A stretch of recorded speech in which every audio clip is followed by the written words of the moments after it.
மீன் 2 கொடுங்க. அப்படி அண்ணா சேடப்பட்டி 1 கொடுங்கண்ணே. தம்பி தூத்துக்குடி 2 கொடுப்பா. நான் தாங்க வச்சிருக்கேன், சில்லறையா கொடுங்க. அண்ணா சத்திரப்பட்டி நிக்கல, கொஞ்சம் பொரியா. பாத்தர் 1, யாரில் 1. ஜமீன் கோட்டை 2.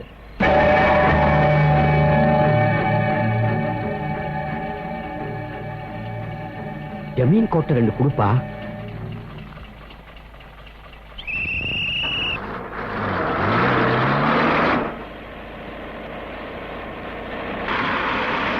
ஜமீன் கோட்டை வந்தாச்சு, இறங்குங்க.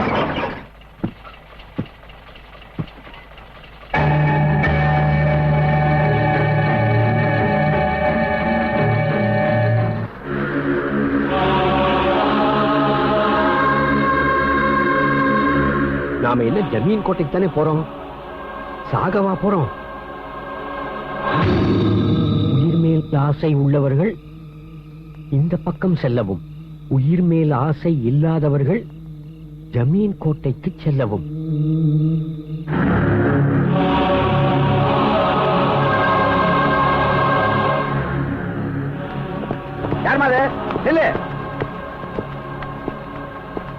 உங்களுக்கு கொஞ்சமாவது அறிவு இருக்கா?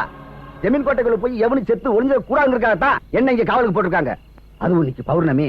இந்த பாரு, பத்திரிகைக்காரர்களை உள்ள விடல. பொண்ணு நில்லு.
யாருங்க நீங்க?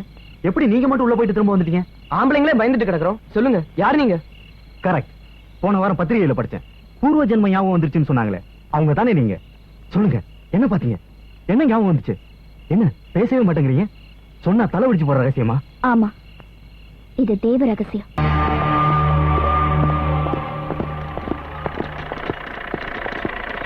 ஏங்க இதை தைச்சிட்டு போயிடுறேங்க. அட, ஒரு முக்கியமான விஷயம் பேசணும். கொஞ்சம் வெளியே போறியா நீ? என்னங்க, நான் உங்க பொண்டாட்டிங்க. ஆனா எனக்கு நல்லா தெரியும். வெளியில போடி நீ.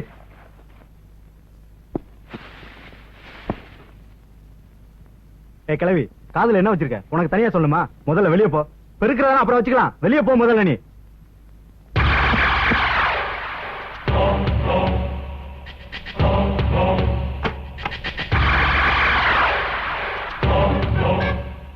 இங்கதான் நிக்கணுமா? கொஞ்சம் தள்ளி போங்க. போங்க.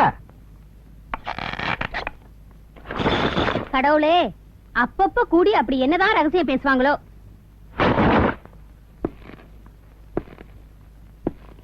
இதுதான் ஜமீன் கோட்டை. இந்த ஏரியாவுல இருக்கிற ஜனங்க பூரா இதோட பேரை கேட்டாலே நடுங்குவாங்க. ஒரு காலத்துல ஓஹோனி இருந்த ஜமீனுக்கு சொந்தமான அந்த கால கெஸ்ட் ஹவுஸ்.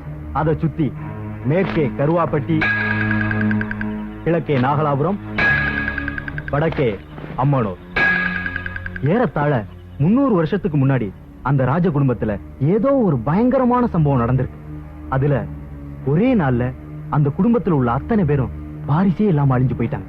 அது ஏன், எதுக்கு, இன்னமும் புரியாத மர்மமாவே இருந்துகிட்டு இருக்கு. ஒரு ஆராய்ச்சியில சொல்றாங்க வாரிசுக்காக அடிச்சுக்கிட்டு செத்துட்டாங்கன்னு. ஆனா ஒரு தரப்புல சொல்றாங்க அந்த வாரிசுல இருந்து வந்த ஒருத்தன் சாகா வரத்துக்காக சைத்தான நோக்கி தவம் இருந்து அழிஞ்சிட்டான்னு. ஆனா அவனோட இதயம் மட்டும் இன்னமும் அழியாம அந்த கோட்டைக்கு கீழே இருக்கிற பாதாளத்துல புதஞ்சு கிடக்குன்னு சொல்றாங்க. துப்பறி நாவல் மாதிரி ஆளாளுக்கு ஒரு கதை சொல்றாங்க. இந்த கதையெல்லாம் உண்மையோ இல்லையோ, இந்த பாலடைஞ்ச கோட்டைக்கு கீழே கோடி கோடி மதிப்புள்ள புதைபொருள்கள் மறைஞ்சு கிடக்குங்கிறது மட்டும் உண்மை.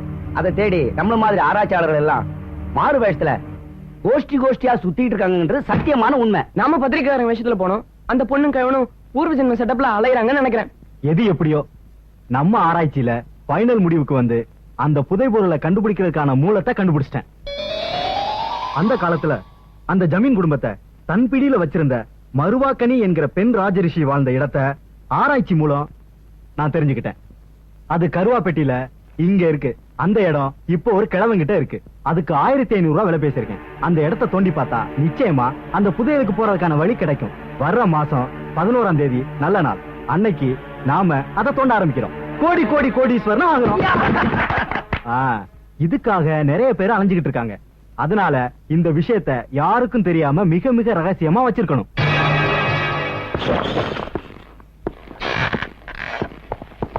அப்புறம் பாப்போம். Okay, See you then. bye. Best of luck. See you. நீ போய் தைமா, நீ போய் பெருக்கு.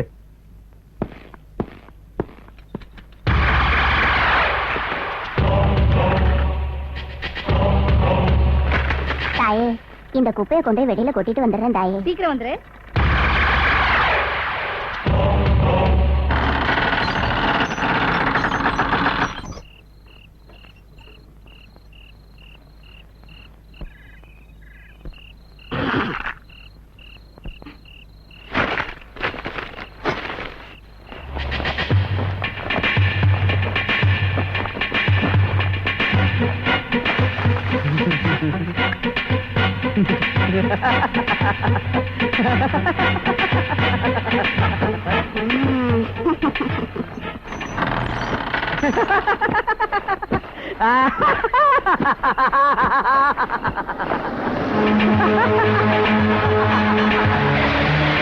கேஸ் கிடைச்சிருச்சா? நம்ம 2 பேரும் ரோஹிணி நட்சத்திரம் கடக லக்கணத்தை பிறந்தவங்க. நம்ம கையில சிக்காம இருக்குமா? சீக்கிரம் கார்ல ஏரியா. ஆராய்ச்சி மூலம் நான் தெரிஞ்சுக்கிட்டேன். அது கருவாப்பேட்டியில இங்க இருக்கு. அந்த இடம் இப்போ ஒரு கிழவங்கிட்ட இருக்கு. அதுக்கு 1500 ரூபாய் விலை பேசிருக்கேன். அந்த இடத்தை தோண்டி பார்த்தா நிச்சயமா அந்த புதையலுக்கு போறதுக்கான வழி கிடைக்கும். வர்ற மாசம் 11ஆம் தேதி நல்ல நாள். அன்னைக்கு நாம அதை தோண்ட ஆரம்பிக்கிறோம். இல்ல, அதுக்கு முன்னாடியே கிழவங்கிட்ட நாம சில்லறையை கொடுத்து அமுக்குறோம்.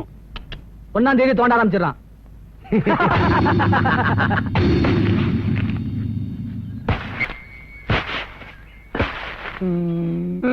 2 நாளா அங்க எங்கன்னு ஒரு இடம் விடாம குத்திக்கிட்டு இருக்கோம். பொண்ணு கிடைக்கலையே ஐயா. இன்னும் கொஞ்சம் குத்துனா தண்ணியே வந்துரும் போல இருக்கு. எடுகொண்டல வாடா, போட்ட பழம்லாம் உண்டியல் தானா, போயா. பிரகாஷ் பெரிய புதைவல் ஆராய்ச்சி அவர் சொன்ன கரெக்டால இருக்கான். எப்படி மிஸ் ஆகும்? யோ தோண்டியா அப்படியே கிடைச்சிச்சு. கோடி கோடியா கிடைச்சிச்சு, கோடி கோடியா கிடைச்சிச்சு.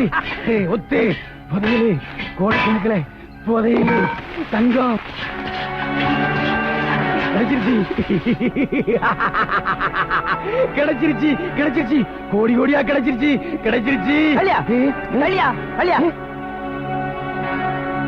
அடியே வள்ளியம்மா, உன் பேச்ச கேட்டிருந்தா என்ன ஆயிருக்குண்டே. அதிகாரியா வள்ளியம்மா, என் பொண்டாட்டிங்க காலைல உங்க வேலைக்கு வந்தானா பூனை குறுக்க போச்சு, சகுனம் சரியில்லை, நீ வேலைக்கு போகாதேன்னு சொல்லிட்டா. அப்படி அவ பேச்ச கேட்டிருந்தேன்னு வச்சுங்க, இங்க பள்ளம் தோண்டி இருப்பனா, இந்த புதையில பாத்திருப்பனா, இந்த புதையில தான் பங்கு கேட்டிருப்பனுங்களா. ஐயோ இவனும் பங்கு கேக்குறானே. ஆமா, நிலத்துக்கு அடியில இருக்கிறதெல்லாம் கவர்மெண்ட்டுக்கு தானே சொந்தம். நீங்க பங்கு கொடுக்கறேன்னு வச்சுக்கோங்க, நான் கவர்மெண்ட் கிட்ட சொல்லி போடுவேன். அதனால பங்கு கொடுப்பீங்கன்னு நினைக்கிறேன். வள்ளியம்மா ஓடுறேன், எங்கேயாச்சும் உடனே போறான். கமான், இல்லையா எங்கேயா ஓடுற? இந்த சந்தோஷமான சமாச்சாரத்தை என் பொண்டாட்டி கிட்ட சொல்லிட்டு வந்துடுறேன். அதுக்கு முன்னாடி பங்க பத்தி பேசணும்ல. அதுவும் சரிதான். பார்ட்னர் பங்க சொல்லிடுங்க. ஆமா, காதல பூனை குறுக்க போகும்போது உன் பொண்டாட்டி என்ன சொன்னா? கெட்ட சகனம்னு சொன்னா. உண்மையிலே உனக்கு கெட்ட சொன்னா